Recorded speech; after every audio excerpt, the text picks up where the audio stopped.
gentlemen, and welcome back to Football Manager 2019 with Zebu Nation, back with FC Cincinnati, and today is the final game of the 2019 MLS regular season, Decision Day, as it is called in MLS. And the reason they call it Decision Day is because every team in the league is going to play on this final day, and we're going to find out who's in the playoffs, who's out of the playoffs. So first of all, look at the schedule. Giant schedule. Saturday, October 26th, 24 teams are playing 12 games in one day. How do they fit it all in? I have no idea. But we're going to be playing Colorado today. That's going to be an interesting matchup for a couple of reasons. Number one, we haven't played them yet this year. And number two, if you look down here in the Western Conference, Colorado is fighting for a playoff berth. They are currently tied in points with Houston and San Jose. Some reason, they're out of the playoffs right now because they have the least number of wins of any of those three teams, even though they've got the best goal differential. So a little bit of different tiebreakers in MLS. So they're going to have to win a game here and hope that either Houston or San Jose loses. So that's going to be an interesting matchup. There's a lot of interesting matchups all over the Western Conference. You look up at the top of the league. I suppose at the bottom of the league, Seattle could still sneak their way in.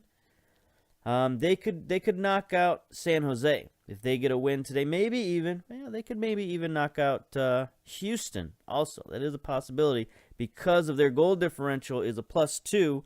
Same as Houston. If they win, Houston loses. They get the better goal differential. Same number of wins. Tiebreakers. Tons of tiebreakers.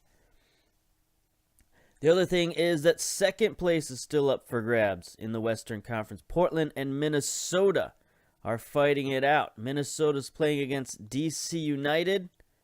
Portland, what are they up to? Where are they at?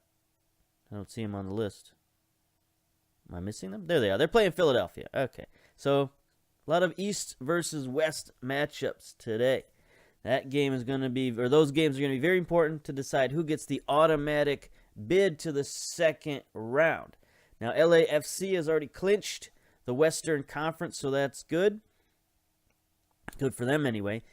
Eastern Conference, it's a little bit more settled. Both Atlanta and New England have clinched berths into the second round. Atlanta with 72 points.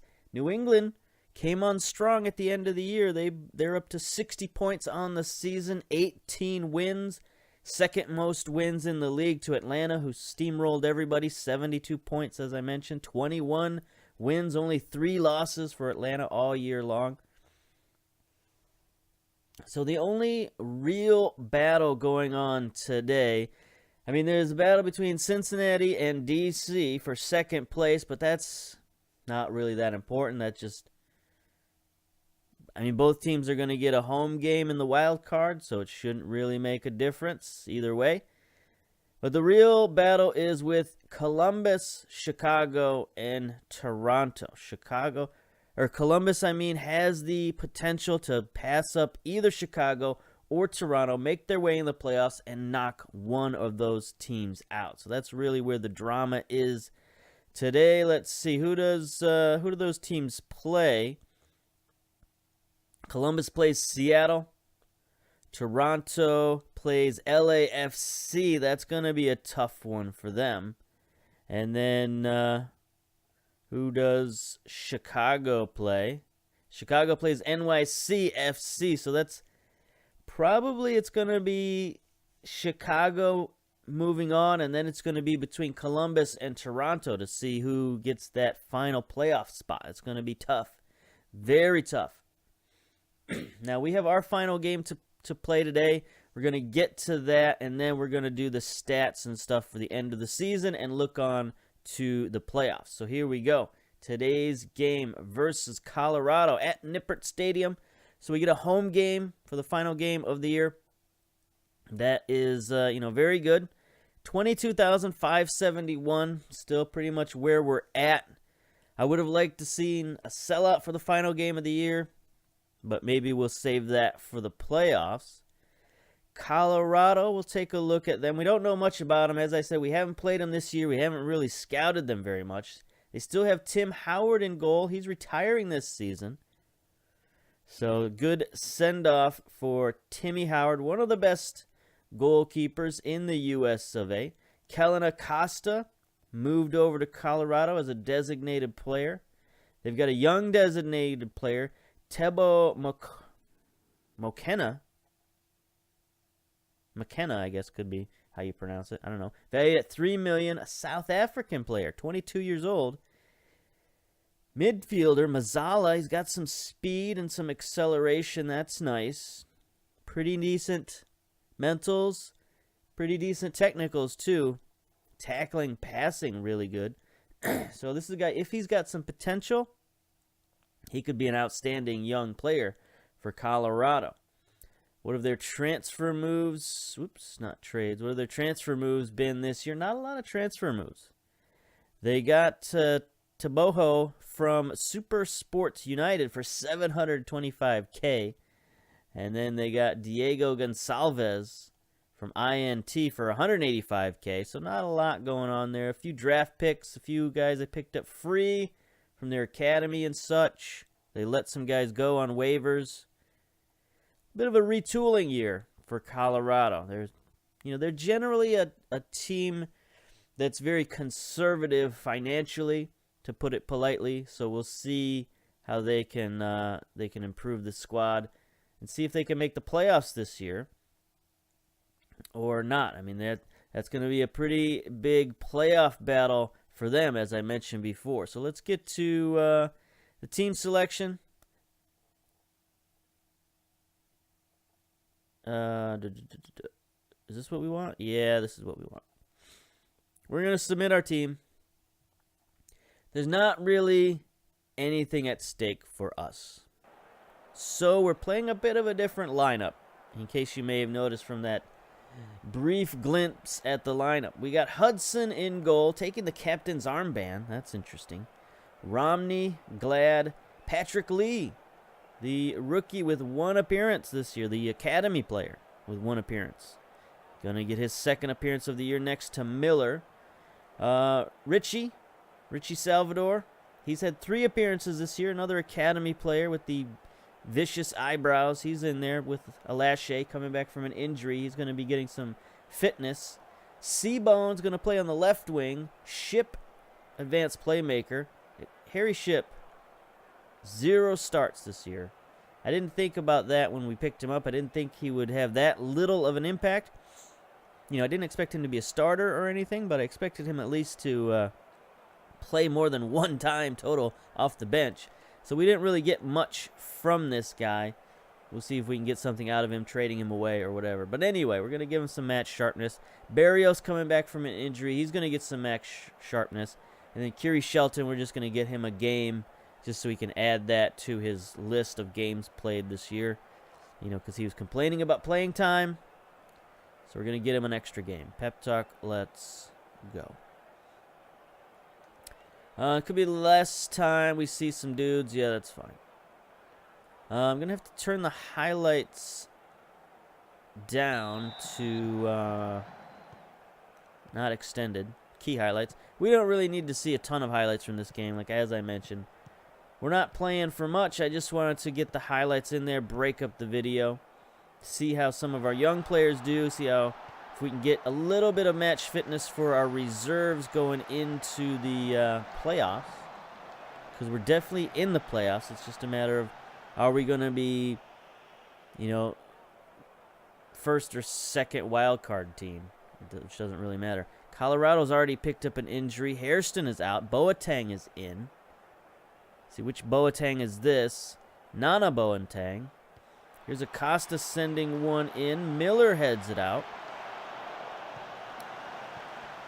Diekmeyer back out to Acosta. Acosta making some moves. Okay. That was not sharp. Hudson just kind of dropped the ball. Hudson has match sharpness, though. I think he's at full match sharpness, like at least 98%, so that he shouldn't have dropped that ball. Maybe Glad got in his way. Let's see. Hudson, nope. It was just a bad attempt at a stop. He didn't try to catch it. He just tried to deflect it. Why would you do that? I don't know. Catch it, my man. Catch it. We should encourage our players to play more direct. Just like this, apparently. Romney's back there easy, though. Drops it back for Hudson. Oh, there's a game I got to show you. Speaking of wild goaltending. We had a crazy one in our previous match. It was just outstanding, really. I mean, it's one of those, the old quotes, the neutrals would love it, and they definitely did. And there was just a wild goalkeeping snafu right at the end of the game. It's pretty incredible. Here's Acosta, again, just weaving through our defense. Hudson smacks that one away. I mean, Acosta just dribbled through us like he was doing an agility drill. That's pretty wild. Here's Acosta now. Doing everything for this team. Sending one in. Schoberg heads it in.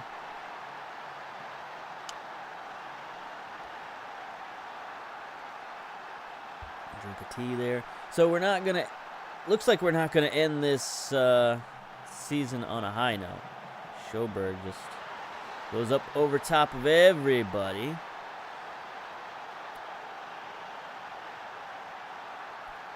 Guess we can encourage our players to play more direct. That's fine. So yeah, it's been a good season. It's been an up and down season. I think I've expected a little bit more out of us than maybe I should have. Especially with the start we had this season. So many wins right off the start. Kind of got me anyway, thinking that we were a better team than we were. Made so many changes, too. Brought in like over 30 players this season, which seems impossible, but I managed to do it quite often. I regularly play and start 30 or more players a season. It's just how I do. I mean, Hudson, like I said, Hudson is match fit. Why is he just letting in goals like that? That's ridiculous. McKenna just gets it forward to Gonçalves. And he just tries to deflect it away. Not very well either. So I don't know what's going on. Was he offside? No, not offside. All right. So it still raises the specter of who to play at goal going into the playoffs. Hudson or Stefan. It will probably be Stefan at this point. Especially after this showing, 3-0. Two of those shots I consider stoppable for sure. There's a nice tackle by Salvador. Gets it up. Can't get it to Shelton. He gets it back, though. Young Richie trying to do it all himself. Great pass to Kiri Shelton. He can't score. There he goes. He gets the rebound against Howard. We said Colorado is fighting for that playoff spot, so they're taking this a little more seriously than we are. Timmy Howard and goal. Great pass by the youngster. Has he had his 18th birthday yet? I don't think so. I think he's still 17. He showed some tenacity and some vision there to stick with it and then, spot Shelton. We've just injured McKenna, it appears, so that's 2 injuries against Colorado.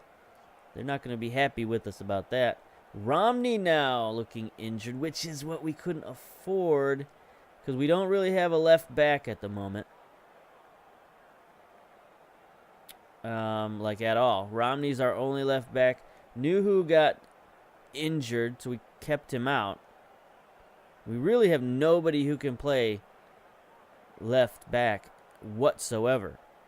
So we're going to have to put Richie Marquez at left back. See, are any of these guys any better at left back than the others? Let's look at Glad. Yeah, Glad could possibly do it. He's got the pace for sure. He's got a little bit of crossing and dribbling. How about Patrick Lee, the youngster? Not particularly. So I think we'll move Glad over to fullback. Bring in Richie Marquez.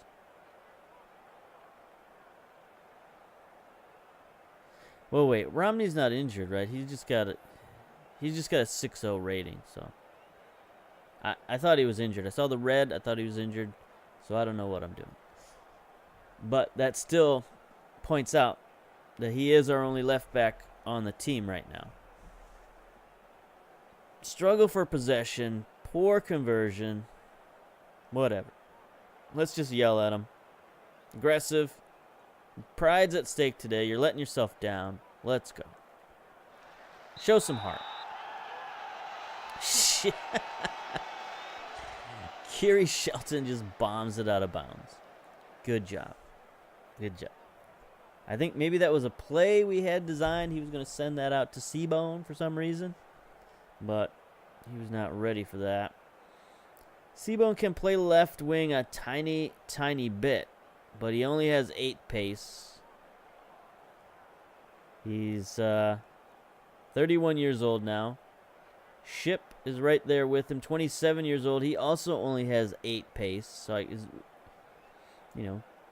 who are we going to play at the left wing? One of these slow old dudes. I mean, Ship isn't that old, but, that was our pick today. In terms of reserves, third string really is who we're playing today.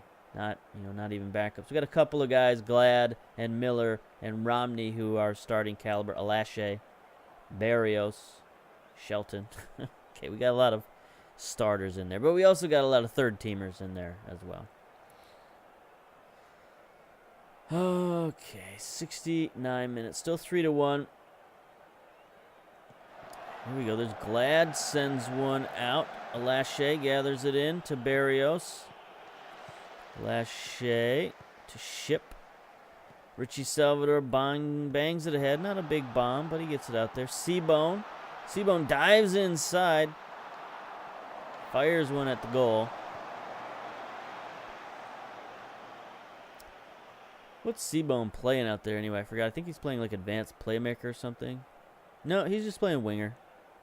So he just dove inside because that's what he felt like doing. Why not? Do what you feel. It's one of those games. Patrick Lee at a 5.9, feeling motivated. That's good. Good for you, young man. Romney has improved himself to a 6.1. Richie Salvador's looking exhausted out there. It's okay. Shouts, be encouraging, I guess. Wilson holds up the play, gets it to Blomberg. He fired. Hudson, my man. He didn't even move. He wasn't even paying attention. What's going on? He was like his agent was on the phone or something. What's happening here? Hudson, okay, he's watching the ball. He's watching the ball. He's watching the ball. Yeah.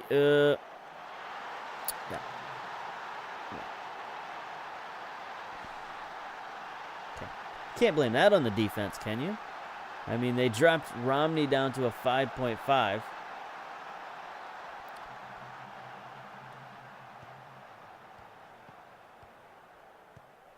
Yikes. 2 minutes of added time. That's good. Get this over with. 4-1 defeat.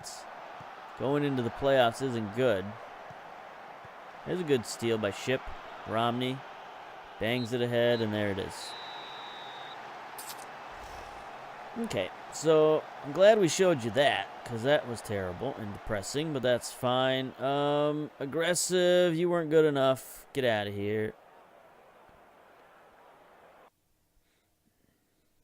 Okay, let's take a look. Supporters Shield. Atlanta United obviously wins the Supporters Shield. We come in 7th.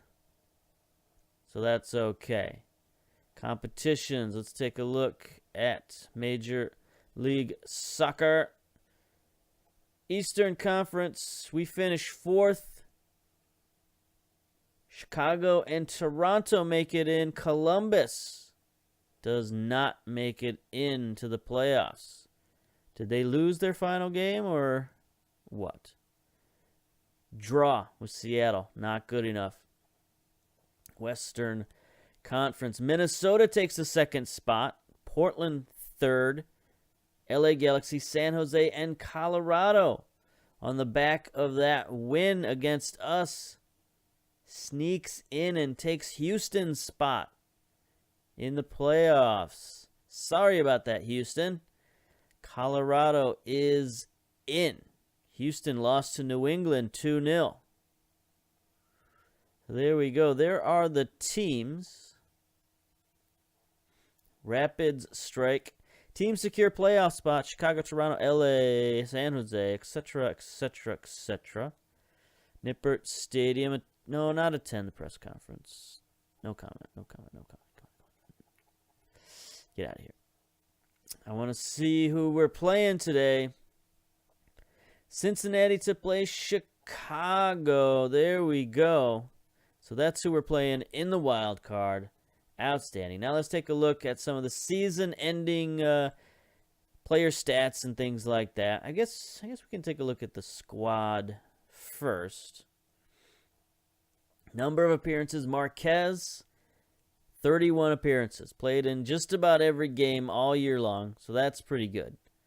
Alashe, Miller, Delgado, Romney, Crispum.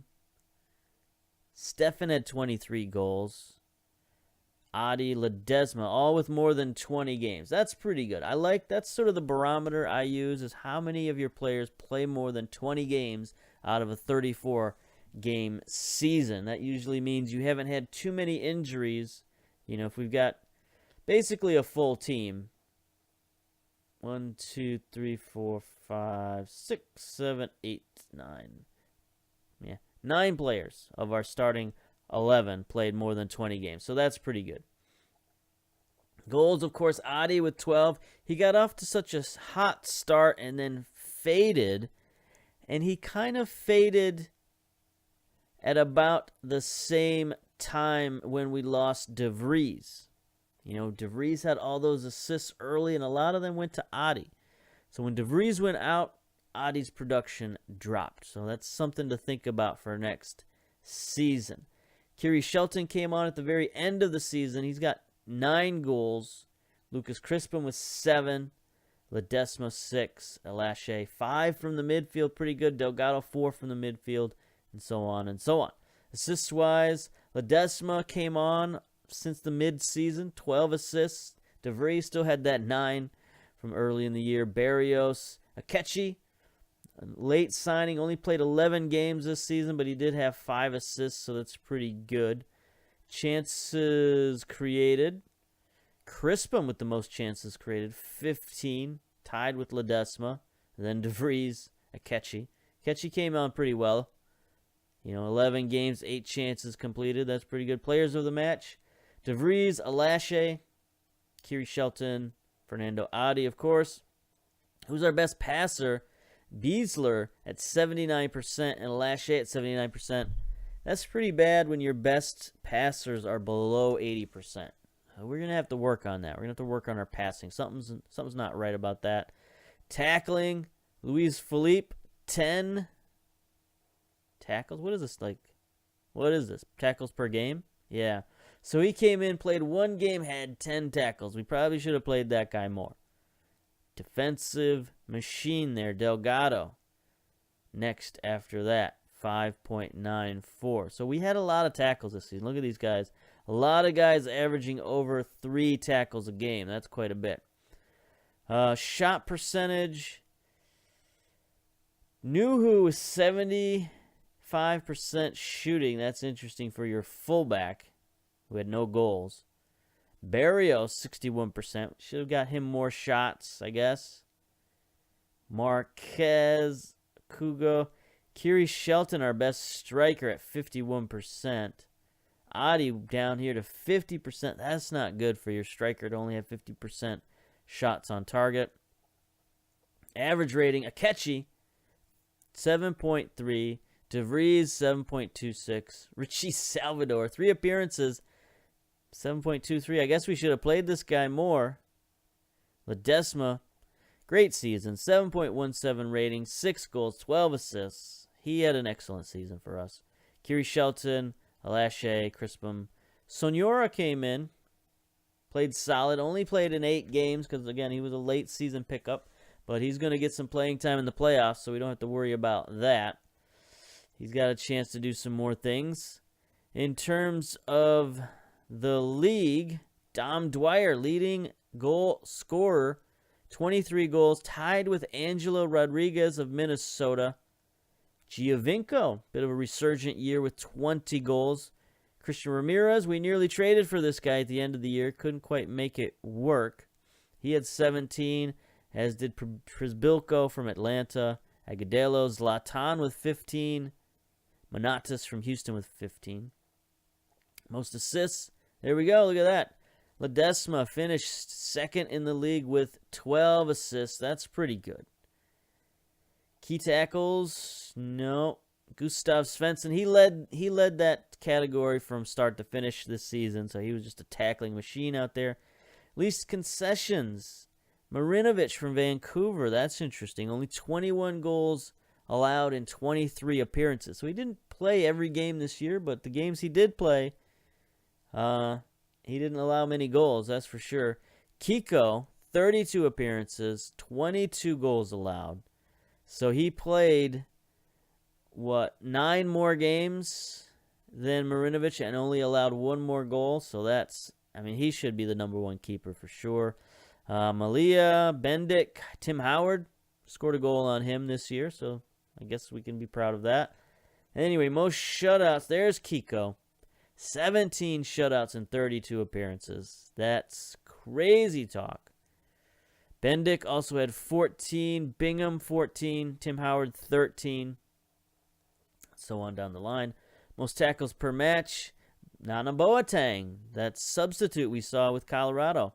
Number 1 tackles per match, 10.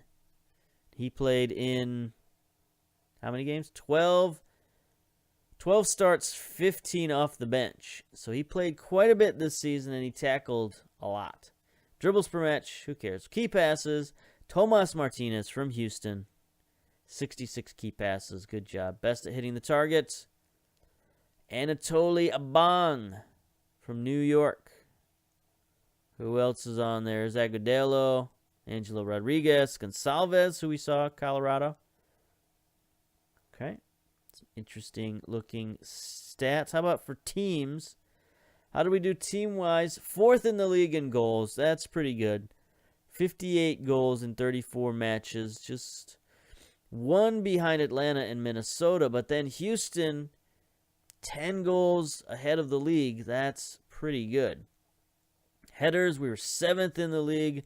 Average possession, we're 4th in the league. Tackles won, 1st in the league at 93% of our tackles won. Least concessions, not on the list. Definitely not on the list. Atlanta number 1, 24 goals allowed in 34 games. That's outrageous. Most shutouts, 17 again. Most fouls, 1st in the league. 495 fouls, 77 yellow cards. So we're going to have to think about that. We're going to have to work on that a little bit in the offseason. Passes completed, nowhere on the list. Sporting KC at 80%. Most crosses completed, Atlanta. We were 8th in the league. I guess 17% isn't too bad. Best at hitting the target, not on the list. So stats didn't change that much in terms of from mid-season till now. We're still pretty much the team we were at mid-season is the team we were at the end of the season.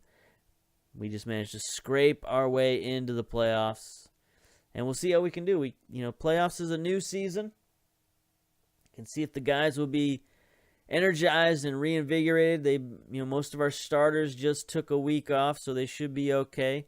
We can use our quick pick here to go back to our starting lineup. Tolo is injured, so we're going to have to do something about that. He'll be out for 1 to 4 days, so he might be able to come back for the wild card game. 1, 2, 3, 4 days until Chicago. So that's when we're going to come back, and we'll see how we can do. See if we can advance in this playoffs and get hot and all that stuff and make a run. See if we can make a run, at least get to the next round. That would be good. So until then, we'll see you later. Bye-bye.